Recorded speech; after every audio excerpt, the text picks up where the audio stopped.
Un cerebro que se equivoca es un cerebro perfecto, y cuando éste surja, habrá nacido el mejor robot de la Tierra. El entretenimiento ha demostrado con el tiempo poderse inmiscuir en cualquier aspecto de la sociedad, y por supuesto distintos tipos de elementos pueden llegar a ser asimilados por el mismo. Es por esto que podemos ver cómo conflictos, hechos históricos, interpretaciones con base a la psique humana, y elementos los cuales tienen que ver sobre contextos acordes a con la época de turno, son bastante comunes en cualquier medio. Cosas que obviamente incluye elementos tales como las series de televisión, películas, cómics, anime o el manga y los videojuegos, siendo estos últimos bastante complejos, ya que si bien de lejos alguien que no le llame la atención este tipo de elementos sencillamente podría decir, bah, solo son muñequitos o el Mario Bros,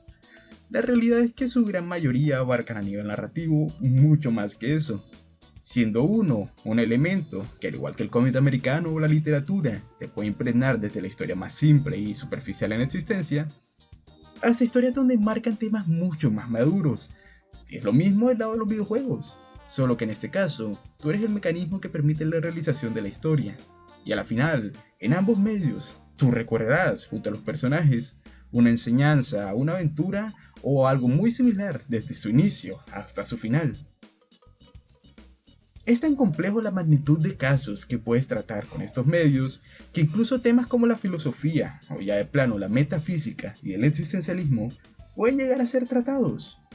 Y un asunto que me llama mucho la atención en este caso sería una pregunta que si bien sería muy fácil de responder por encima, resguarda mucho más de lo que se ve a simple vista. Y es, ¿qué es el ser humano? Y para esto mismo traigo a la mesa dos mangakas legendarios y a un excéntrico diseñador de videojuegos, los cuales plasmaron esta cuestión de distintas maneras, pero con la misma esencia en sus obras. Iniciando por el lado del manga, tenemos en primer lugar al legendario Osamu Tezuka, creador de obras tales como Metrópolis, La Princesa Caballero, La Canción de Apolo, el legendario autor que cuando quiera le puede dar competencia a todo el elenco de Grey's Anatomy y Doctor House juntos, Black Jack, y la obra más representativa del mismo, Tetsuwan Atom, conocido por nosotros en habla hispana como Astro Boy. A su vez, para fines prácticos, juntamos a aquel llamado el sucesor espiritual del mismo Tezuka, quien no es más que el autor Naoki Urasawa, creador de historias tales como 20th Century Boys, Billy the Bat, Monster, o la serie que será uno de nuestros puntos centrales el día de hoy, Pluto, la cual se trata de la adaptación de un arco muy especial de Astro Boy de Tezuka, llamado El robot más fuerte del mundo, donde en la versión original, un robot de nombre Pluto es creado por un tirano y su asistente para derrotar y destruir a las máquinas más poderosas del mundo. Pero en la versión de Urasawa, redirige el hilo conector de la historia para transformarla en una historia de misterio, muy mal estilo del autor, donde principalmente radica esta persecución de gato y ratón entre el inspector robot Geshit de Interpol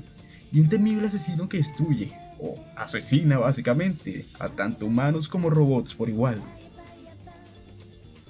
Por otro lado, nos enfocamos en Nier Automata.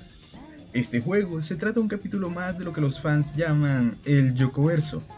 creado de la mano del director y guionista de videojuegos Yoko Taro, o Taro Yoko como quieran llamarlo. Este pintoresco sujeto ha sido capaz de crear distintas series bastante complejas como bizarras en su gran mayoría, siendo principalmente sus sagas Drakengard y Nier sus más representativas. Estas si bien pueden sencillamente tomarse como elementos por separado, enmarcan en su interior una cronología bastante enredada pero con claros elementos que los hace prácticamente una línea temporal parcialmente coherente. Digo parcial, ya decir que con sentido fácil de seguir es ser avaricioso. Pero entre todas las entregas de la franquicia nos enfocaremos principalmente en Nier Automata. En este nos encontramos que la humanidad en su totalidad ha sido completamente exterminada por un virus letal el cual fue tratado en la historia de Nier. Pero antes de esto la humanidad había dado paso a la creación de androides con la finalidad de ayudar a evitar su extinción mediante un complejo proceso el cual a la final no sirvió para nada, dejando un número no definido de androides aún en funcionamiento.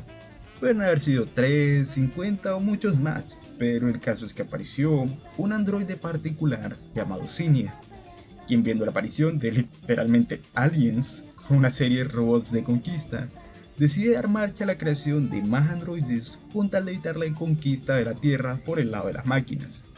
Y no se le ocurrió un mejor sistema que implantarles un sentido a los nuevos androides, indicándoles que la razón de su lucha es el despejar la Tierra de las máquinas con tal de hacer la Tierra habitable para la humanidad.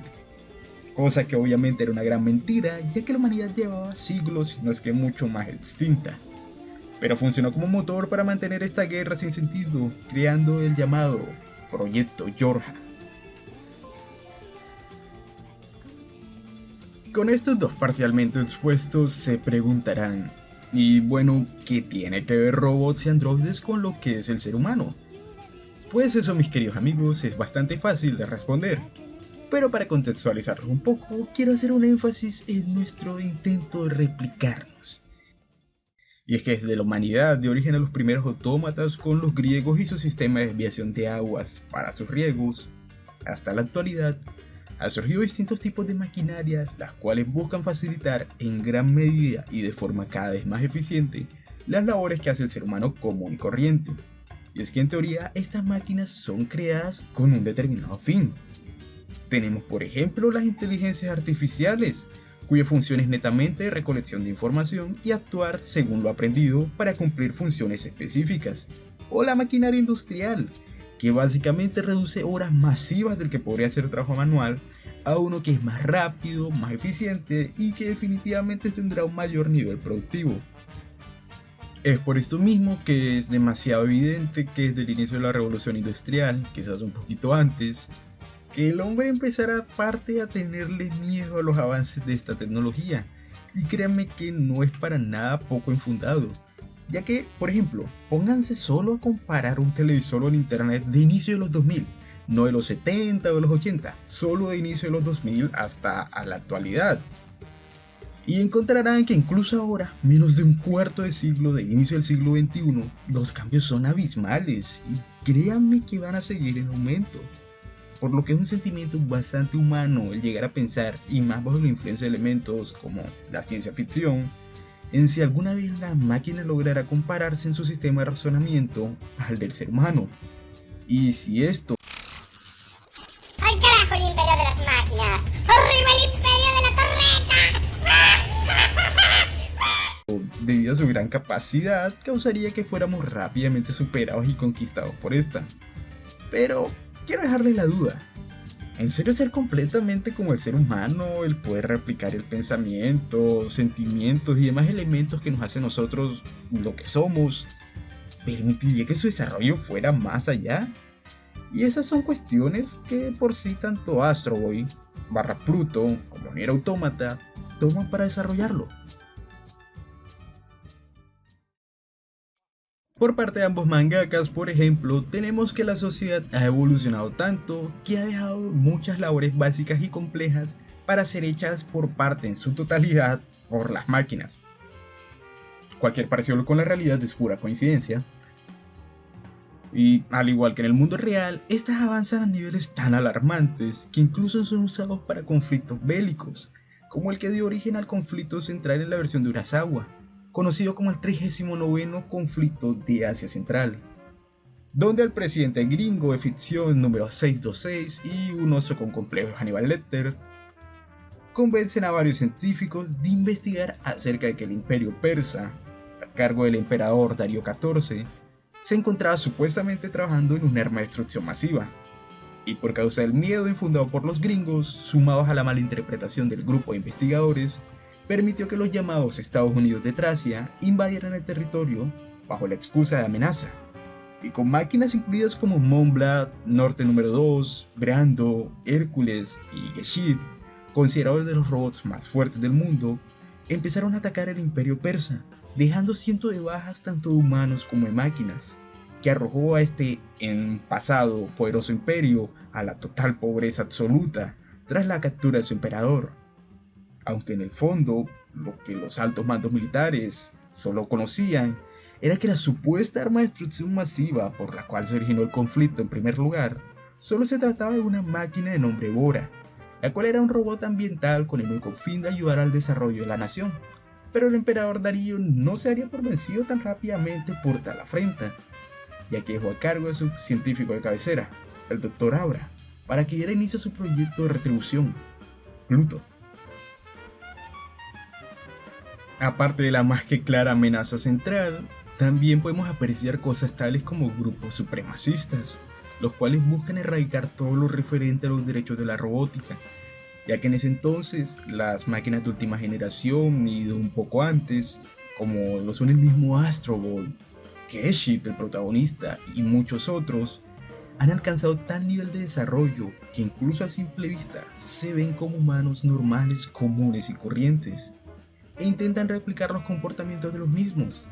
a tal punto que incluso llegan a conformar familias compuestas por simple y mera voluntad generadas a raíz de su programación, pero aún así siguen manteniendo sus funciones sociales. Tipo, Astro, y al ser una de las máquinas más avanzadas a nivel de inteligencia artificial, actúa como mediador y representante por los derechos de la robótica. Y hay robots que mantienen carreras policiales e incluso en cargos como detectives o mayor, como lo son nuestro protagonista, o aquellos dedicados al entretenimiento, por no decir que tenemos a uno que incluso funge como cuidador de un grupo de huérfanos de guerra. Y sí, puede que la tecnología avance cada vez más y se refine cada error del pasado, pero esta, al igual que todo lo creado por el hombre, no está exento de fallas, y estas mismas, debido principalmente a la envidia determinada de un grupo, son usadas como combustible para su odio, para seres que definitivamente jamás tuvieron la intención de hacerle ningún daño, porque no está en su programación. Pero la humanidad, en una pequeña parte, lamentablemente,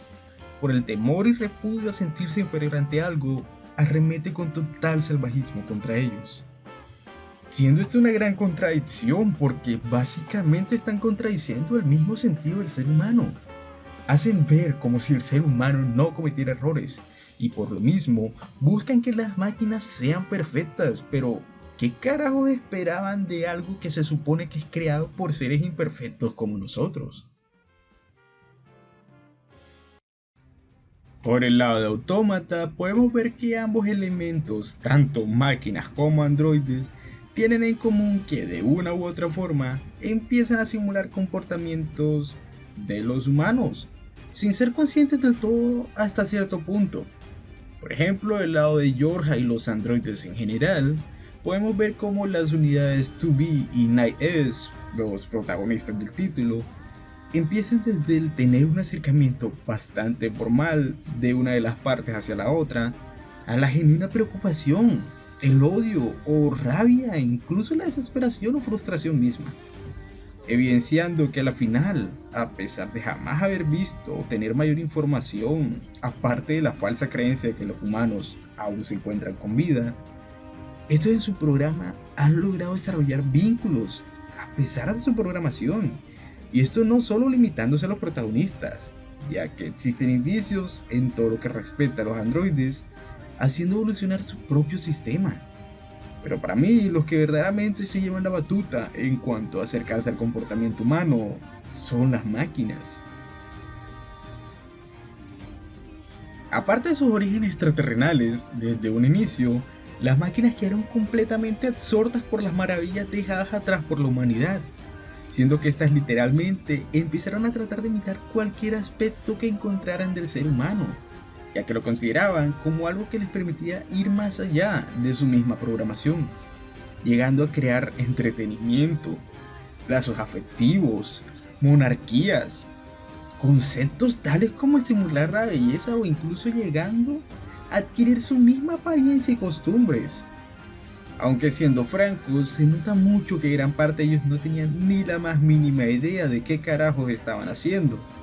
o tenían por lo menos conceptos muy vagos de lo que se supone que debían asimilar, pero que simplemente imitaban. Cosa que nos lleva a Pascal, una máquina que consiguió junto a un pequeño grupo de sus iguales construir su propia aldea pacífica,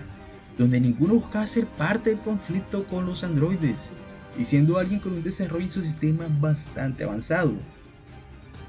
Este decide explicarle a los habitantes de su nuevo hogar conceptos para poder hacerlos, según sus propias palabras, más libres, siendo cosas tales como el amor, la amistad, la equidad y algo que le pasaría factura más adelante, el miedo. Este último, a pesar de ser únicamente explicado en pro de que las distintas máquinas pudieran protegerse del peligro, al esto solo entender el significado y no poder asimilarlo completamente debido a sus funciones,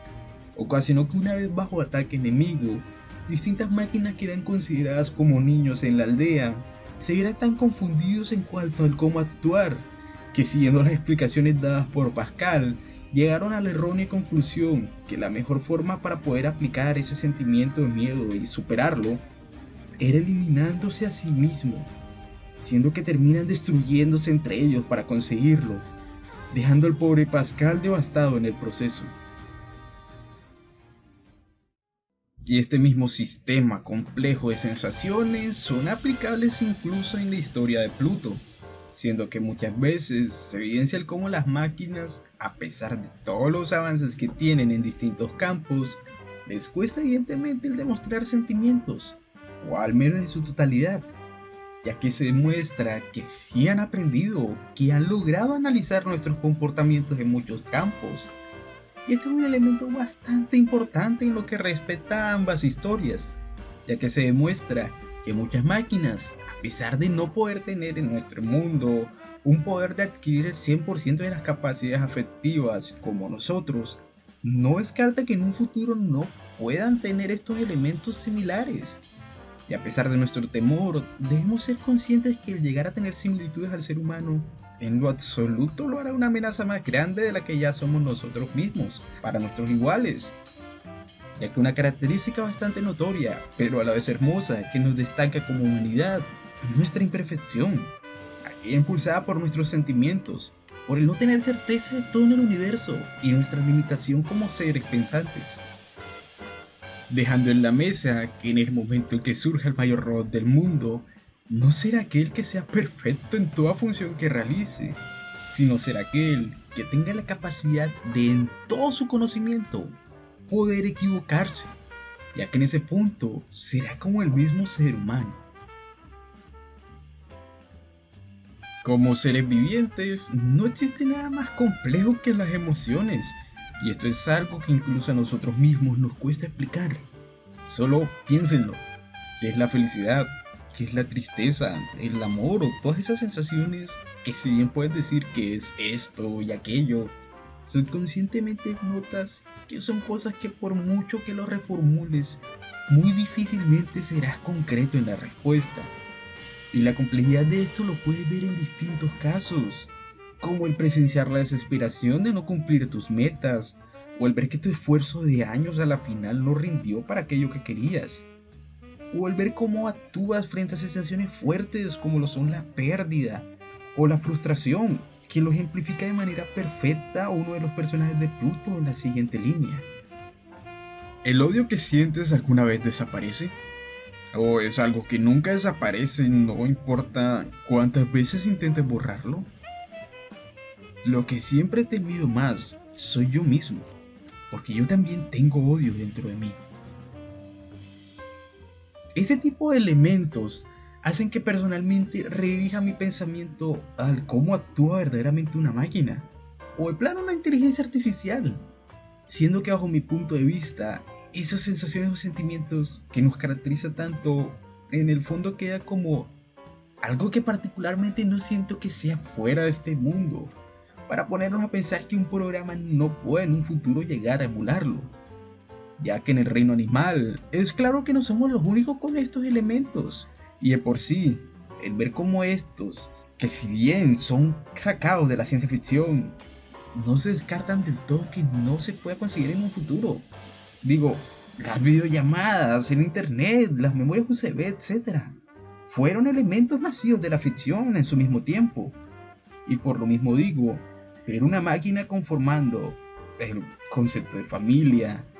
actuando y conviviendo con nosotros, o adquiriendo costumbres varias, no debería ser algo que debería tomarse como una total alerta, porque podría ser el final de todo,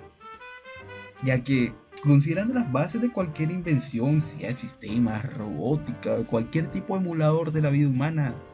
Siempre debemos ser conscientes que el parecerse y comportarse a nosotros no los convertiría en una amenaza superior a la que podría ser, por ejemplo, tu vecino, o tu jefe,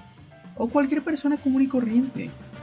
ya que bien se sabe que la máquina, robot o androide ideal siempre será imperfecto al nacer de nosotros.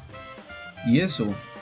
creo que deja un cierto punto de vista, al menos un poco más claro, que el ser humano, a su vez, en cierto modo es una especie de máquina, ya que nosotros aprendemos constantemente,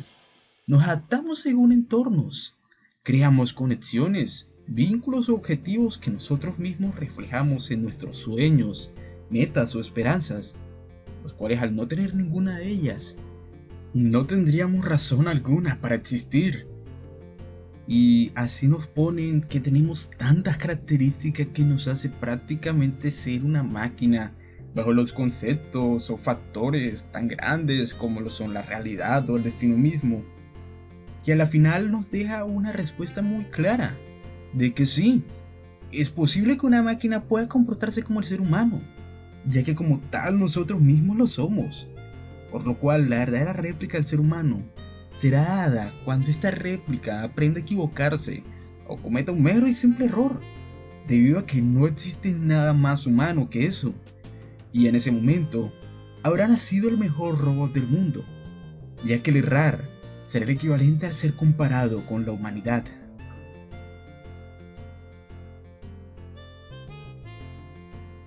Muchísimas gracias por ver este video. Les ha hablado Bishop y les desea muy buen día, quizás tarde o por si acaso noche.